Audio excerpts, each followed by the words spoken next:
Paul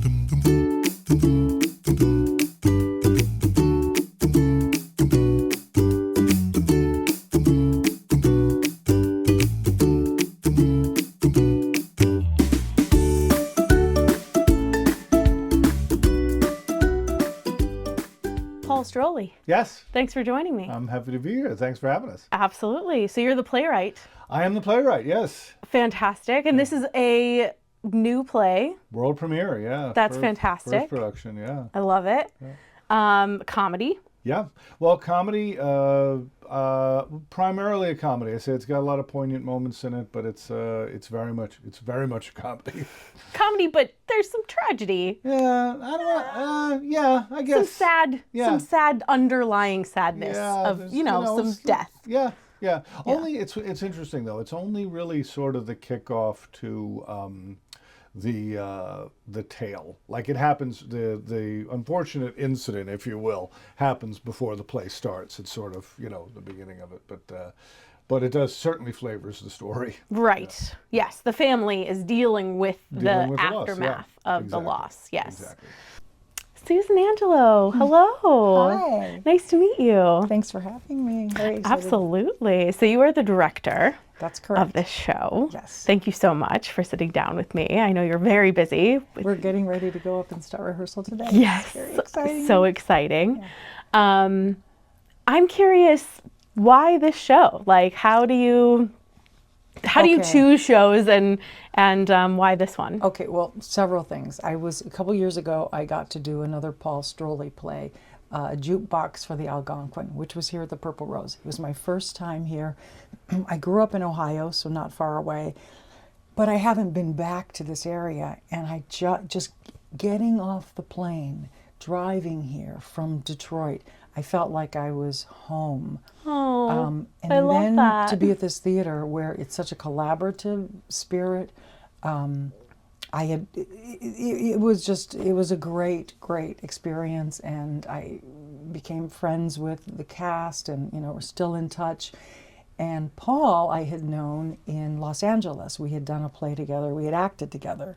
So when he first wrote that play, he did a kind of impromptu reading at a friend's house just to hear the words. It was an early draft of that play, and he asked me to read a certain role in it, and that's the role I ended up doing here. So when he wrote this next play, they asked me to direct it because they know that I've had directing experience, and I didn't have to think for a second because Paul is hysterically funny. His plays are funny, but he's talented in a very unique way for a writer. He writes comedy. You can hear those rhythms, you can hear where the laugh comes. They're very precise, but he also writes underneath the jokes. He writes human relationships. The jukebox for the Algonquin was about a bunch of people, senior citizens, at the end of their life. What are they going to do? How funny is that? Well, it was very funny. And this one too, he's talking about this war and the friction between people who support different teams and that kind of confrontation. And yet it's based on such human relationships and human life experience and fear, and that it's satisfying in both ways. You get the drama, you get the reality, but you also get the comedy. And to my mind, that's what makes the comedy ever more sweet. So that's why I'm back here, because he wrote this play, and this great place was kind enough to offer me to come here. Caitlin Kavanaugh. Yes. You're playing Carrie Campbell. True. In the upcoming show at the Purple Rose Theater.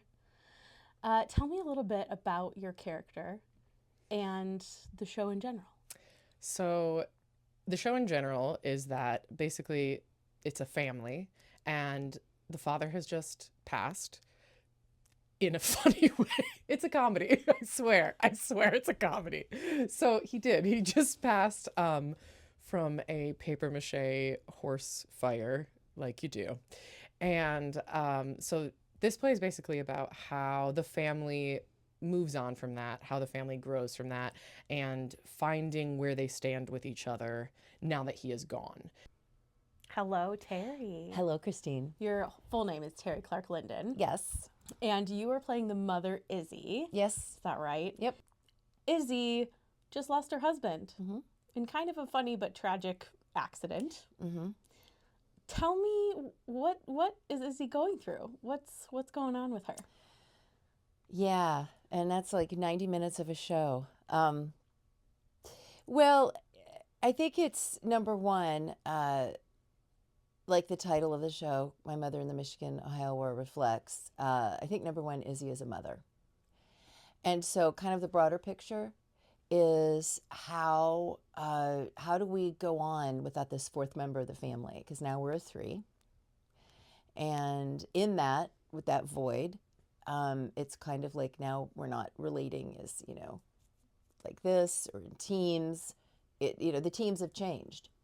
And even Paul Strolley, the playwright, writes this beautiful line about, everything changes when you lose a player.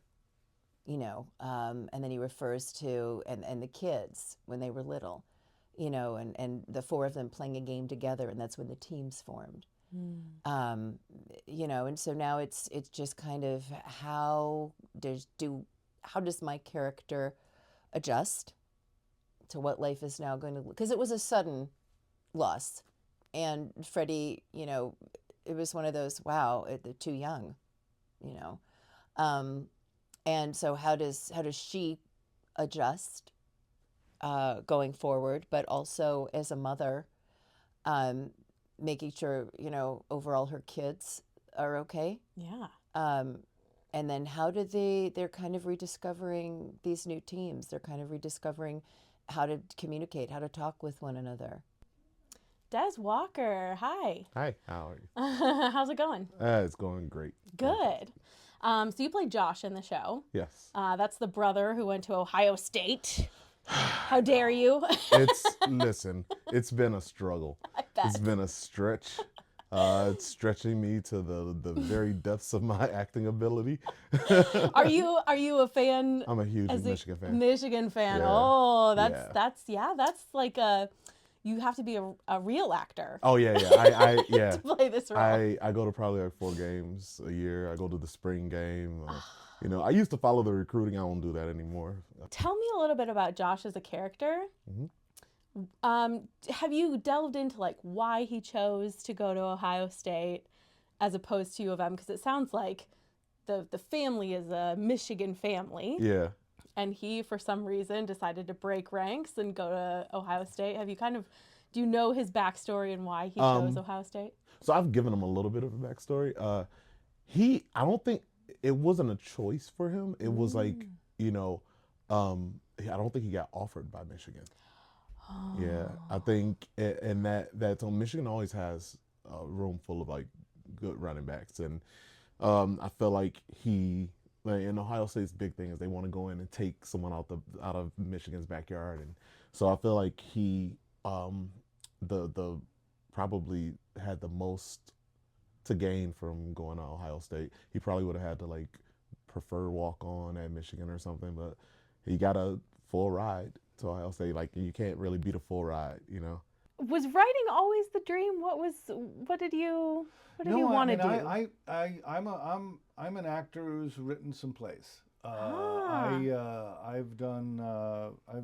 only written about 4 or 5 plays.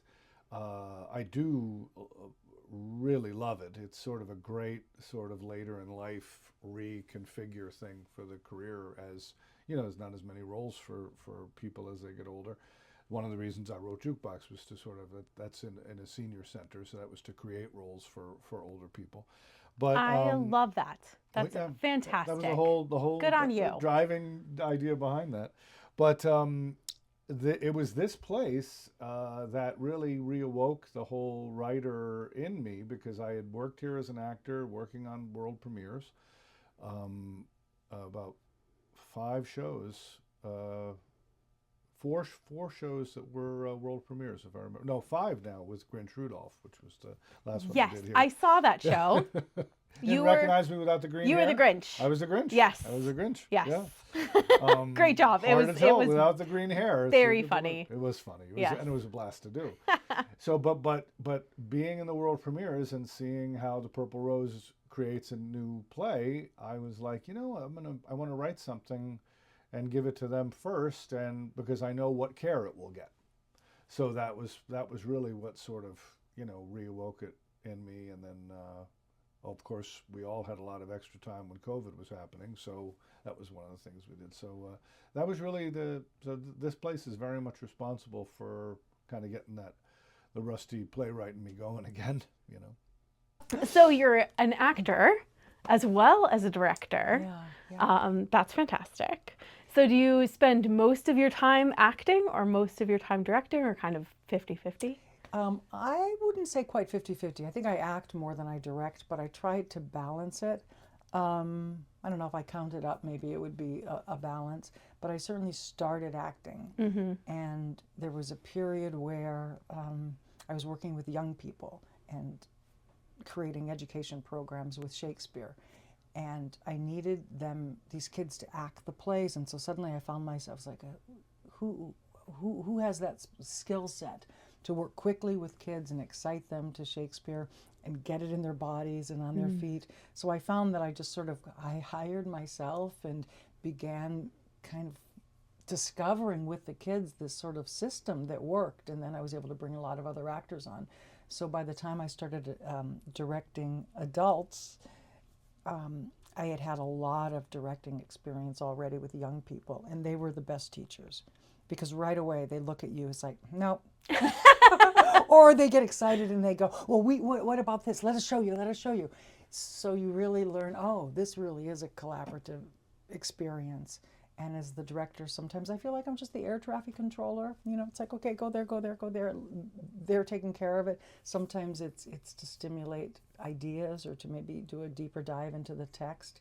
And those are skills that you also learn as an actor. So I love going back and forth. Yeah, I want to kind of pivot a little bit and find out, Caitlin, acting, why? So, I've been an actor for a while. I went to school for it, actually. I got my BFA in acting at Northern Illinois University. And I just feel like, especially obviously in our current world, but since I can remember, I just felt like this was the only thing that really made a difference to me. Like, so much change happens in the world, but the way that theater can bring you up on a bad day, the way it can shape countries, the way it can, I studied in Russia in college, and seeing how theater shaped their entire country is pretty incredible. And the things you can experience together when the lights go down in a dark house and you're really breathing the same air that the person in front of you is breathing. And,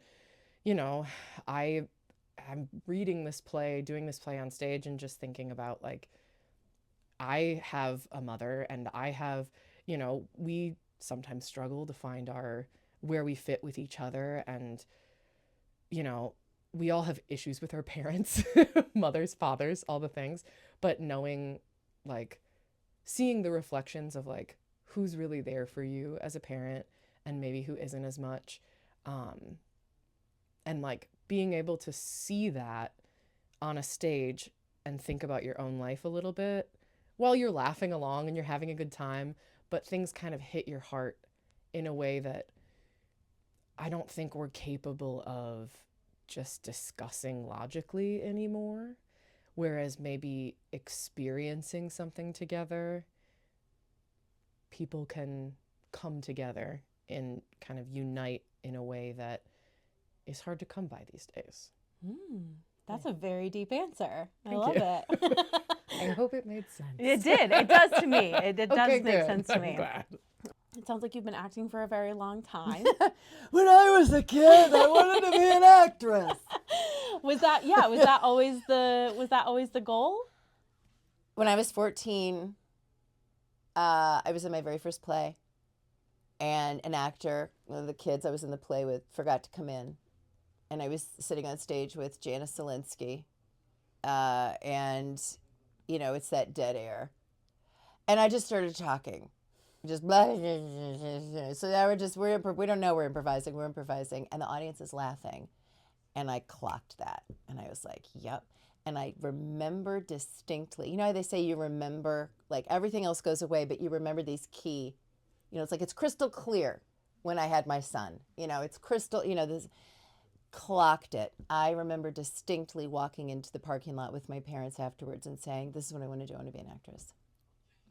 And I had a supportive family. My dad, wasn't immediately on board with me going to college for acting. I didn't want to go to college. I wanted to go to New York. No, and I'm really glad he made me. I mean, a little plug for that. I'm really glad to get the base. He said, get the base, get the 4 years, get the, because I'm the same way with my son. I'm like, I just get it. I don't just get it. But he wanted me to minor in theater. And then they came to see me in Godspell my junior year. And my mom was like, if we're going to pay for this, if we're going to support her, she might as well be doing something that she really has a passion about and she really has a drive for. So I'm lucky, I really had, and I'm an only child. So I was really, I came from kind of a privileged life. I recognize that on many levels. And I was really lucky that I had the support that I had. But I was 14. So I want a little nugget. What is your favorite part of the show that when people come to see it, they should look for? Oh, I think personally my favorite part is when the three of us are interacting with each other.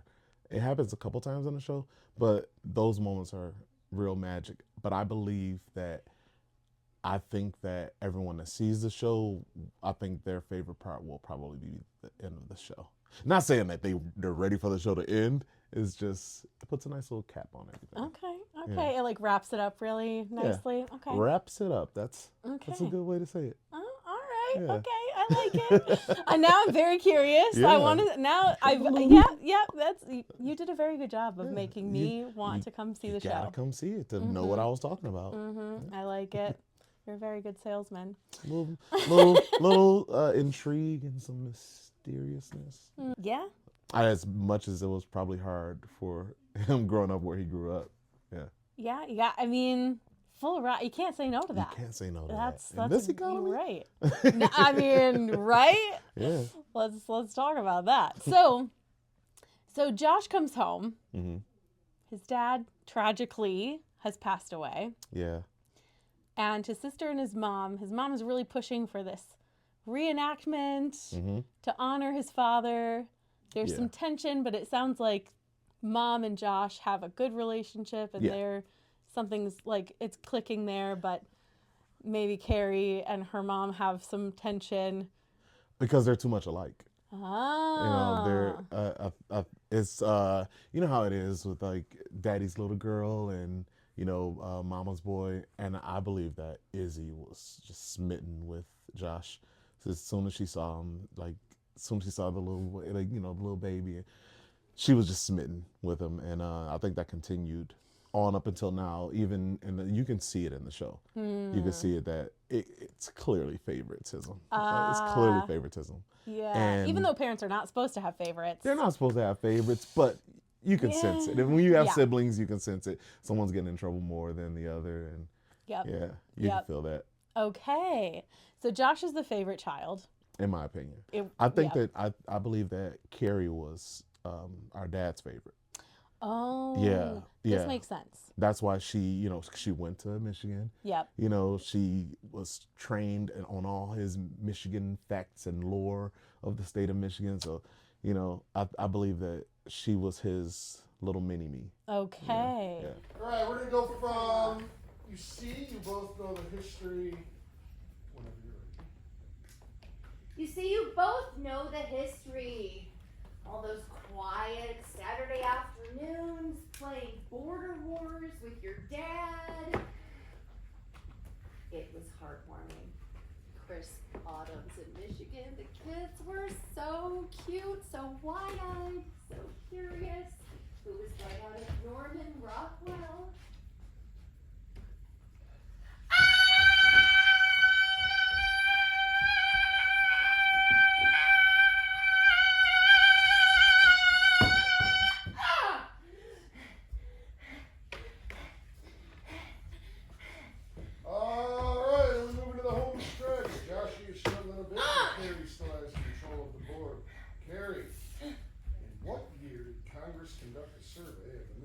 Michigan-Ohio border. And for the bonus, who conducted it? 1812! Correct! Yeah! Bonus? All right. I feel a premonition when you're ready. I feel a premonition. What? What's the matter, sis? Don't feel like dancing in the rain? Just don't, Josh. Don't what? Never drinks the water, makes you order French champagne. Once you had a taste of her, you'll never be the same. Cause she'll make you go insane. Come on! Upside, inside out. She's living la vida loca. She'll push and pull you down. Living la vida loca. Her lips are devil red and her skin's the color of mocha. She will wear you out. Living la vida loca. Living la vida loca. Living la vida loca. Just between you and me, who's your favorite character Who's my favorite character in this one? in this one? I don't have a favorite character, but there is one that it's sort of her story. It's definitely, in my opinion, it's sort of Izzy's tale, the mother character. But I could not pick a favorite because you know, when you create them, they're all your kids. You know, so you know, I don't really have a favorite in this one. I don't. But I would say that, you know, I mean, and it's not like Izzy's very much driving the bus, because another thing that we're doing here, which is so exciting for this play, is that there's a good amount of direct address to the audience. Izzy talks to the audience quite a bit. The audience is in as intimate a way as you can in a piece of theater. I like to think of it in terms of the audience is on the other side of the coffee table, and it's that sort of interaction. So there will be a level of audience interaction in this play. I mean, conversations with people that has not been seen here before. And I say that with a caveat too. I don't want people to think that this is going to be like people are going to be made to stand up and dance the conga or anything like that. It's not going to be like that. But Izzy will definitely she'll talk to you. She'll talk to you. As an audience member, what should I know going into seeing the show? What should I look for? What are the nuggets? That's a great question. I don't know if I have an answer to that. I mean, I think the title's kind of intriguing. My Mother and the Michigan-Ohio War. Okay, so right away, Michigan-Ohio, I think will make people's flags go up because of the rivalry of U of M and Ohio State. Many people in this area will know of the Michigan-Ohio War, or being from Ohio, we say the Ohio-Michigan War. So that's going to raise a flag for some people. And if you don't know about that, then that's not going to flag anything. And then My Mother, I think, is going to be the curiosity. So I would say going in, I think you're going to know that there's a rivalry of some sort. And I hope you know it's a comedy coming in. And I think that I just want people to relax and go along on the journey. But I don't know. You know, that's exciting. It's a great question, because with plays that we have done, we know how they end. Romeo and Juliet, we know what's going to happen, right? We don't know how it's going to happen in that particular production. There'll be new insights, but we know how it's going to end. When it's a new play, you have no idea where you're going to go on the ride.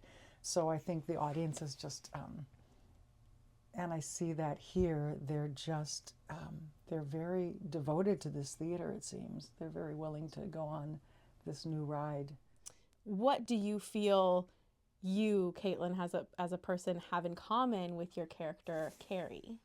Or differences? No. Like what's different and what's the same? No, there's a lot of similarities. They I'm laughing because they're like, they always talk about Carrie having like all these anxiety disorders, and like I just see a lot of the things that maybe they're things that I'm working on in myself that I see Carrie do, and I'm like, those aren't such great choices we're making right now. So yeah, maybe I should yell at my mom a little less, you know, like maybe I should give her the benefit of the doubt as a human being a little more, which Carrie learns throughout the play as well. But sorry, Mom. But yeah, I feel like I do have a lot of similarities with Carrie in familial relationships and also in knowing what it's like to have anxiety and to have parents with big personalities and finding where you fit with each other. Yeah. What one piece of advice would you give to a young actor looking to get into the business as a professional? God, one piece of advice is really tough. Mm-hmm. I'm going to go back to what a teacher said to me when I was in college, and she was a guest teacher. She was a casting director in Chicago. And it was the very first time I took a film class. And she said, patience and persistence. I have to add this too.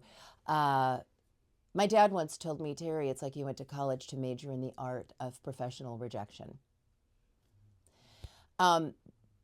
People throughout their lives, if they work in whatever capacity that is, they go to job interviews. Actors, people who do contract work, performers, we go to many job interviews in a lifetime, in a day, in a week, in a month.